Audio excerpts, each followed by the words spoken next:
Greetings, folks. It's Sarah. Today, I am featured in Sandpoint, Idaho on beautiful Lake Pend Oreille with these gorgeous mountains in the background.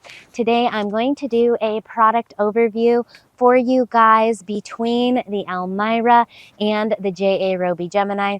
Now, visually, these stoves look quite different. One is a stacked model and one is a side-by-side, but I'm going to give you guys an overall comparison on why one might fit your needs over the other. So, obviously, the Elmira is quite eye-catching with the beautiful chrome features. You do have this optional gas side burner, which is an excellent feature. None of the Roby products have the gas burner. So if you're specifically looking for a dual fuel option to have the wood and the gas combo, Elmira is definitely going to take the cake. However, if you are looking for the absolute longest burn time and the hottest heat output, that's actually going to bring you over here to the Gemini. The Gemini has a nice large firebox. It'll easily hold a 20-inch log and will burn 10 to 12 hours, and that's burning a soft pine wood. So if you're burning hardwood, you can easily get longer burn times out of that as well. You do have a nice top baking oven located right here, and we do have 2 oven racks located. Now, this model is actually going to be unique from all of our other cook stoves because the chimney pipe actually runs through the oven, and that is how you're getting your heat output. So you don't actually have that smoke flow going around the oven, so you're never going to have to worry about cleaning out your oven like you would on these other models. So for example, with the Elmira, your smoke flow is going to go underneath the oven, up the side, over the top, and out your rear flue stack. So you will have to clean that out.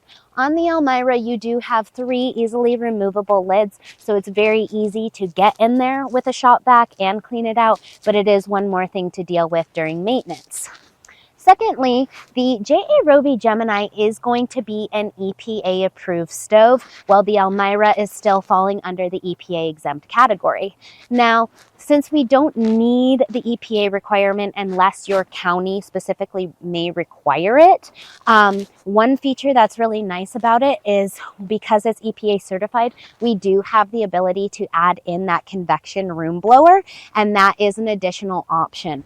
With the room blower, this stove will really crank out the heat. I mean, I'm talking 3,000, 3,500 square feet, no problem. So if you're looking for an excellent heater, maybe with some optional cooking features, the Gemini is really, really a great product. If you're really focused on doing a lot of cooking, like stovetop cooking and baking, then the Elmira is probably a better option for you.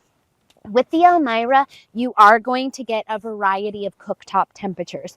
Obviously, directly over the firebox is going to be a lot hotter. You'll get some middle temperatures and then some lower grade temperatures over the oven side. Now, over here on the Gemini, I got about 350 degrees maximum. It was not hot enough for me to ever actually boil water. So I do want to point that out. You could cook an egg.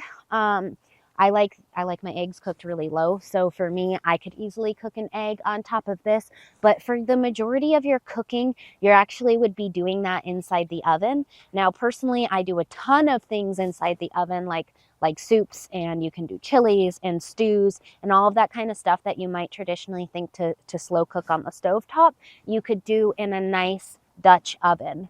So really, that's a really nice feature. I see this fitting well with somebody who wants to heat their house and really get that nice heat output, have nice long burn times, maybe needs that EPA requirement and possibly also a space requirement, right? So obviously the Elmira is quite a bit larger footprint.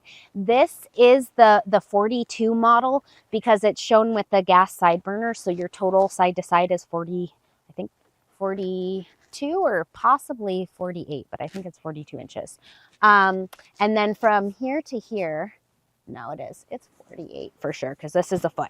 This is 36 inches width from here to here, so you can get the Elmira model in as small as a 36-inch width footprint. However, obviously this one here, I believe, is about 31.5 inches by 31.5 inches. So obviously very low footprint. What I do definitely love about the Roby stoves is they burn very well with even an extremely short flue stack. Right now, this stove is burning with like not even 3 feet up there. The Elmira has about 4 feet on it and is not burning as well. Now, of course, keep in mind the minimum requirement is 12 feet, and that's what you need installed to be up to NFPA 211 fire codes. But I do frequently get people who have spaces where they need a shorter chimney stack. Maybe you're putting it inside of a camper trailer or something like that. A JA Roby product would really be an excellent product in something like that because they burn extremely well with a short flue stack that can easily be removed. And they do meet all the mobile home requirements as well, so you are completely covered for your insurance. Both of these models are going to be ULC and UL listed. That covers North America, the USA, and Canada. I really hope that you guys found this product comparison helpful. If you guys like these videos, don't forget to give me that thumbs up. Click the subscribe button in the corner of the channel. Thanks so much for watching. God bless. Have a wonderful day.